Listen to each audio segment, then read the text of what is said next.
85 yaşınız var, dizləriniz ağrıyır. Teşekkür edirəm sizə. Çox sağ olun. Çox sağ olun sualınıza görə.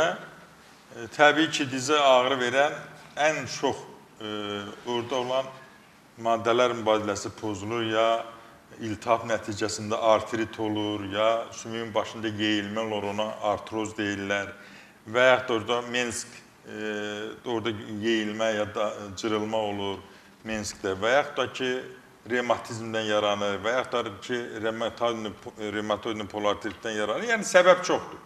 Ancaq insanların ən böyük əsası hərəkətsizlik və insanlar yeyib içirlər, televiziyanın qabağında baxırlar. 85 yaşı var, nə belə nətər hərəkət edərsin o?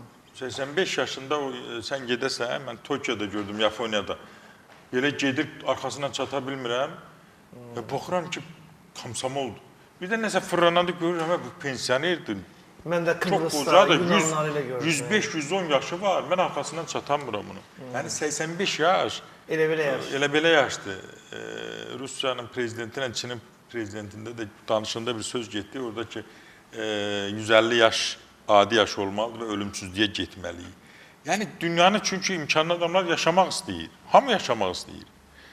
Danışanda hamı getmək istəyir, danışanda. Elə getmək gəlir. Heç kim getmək istəmir. Hamı yaşamaq istəyir. Mən də Kıbrısda gördüm, Yunanlar gəlmişlər ora. Kəmalə xanım, baxırsan fit, hamısı çimərlik geyimində xanımlar. Hələ arxadan görəndə bunları, bəylər də, xanımlar da.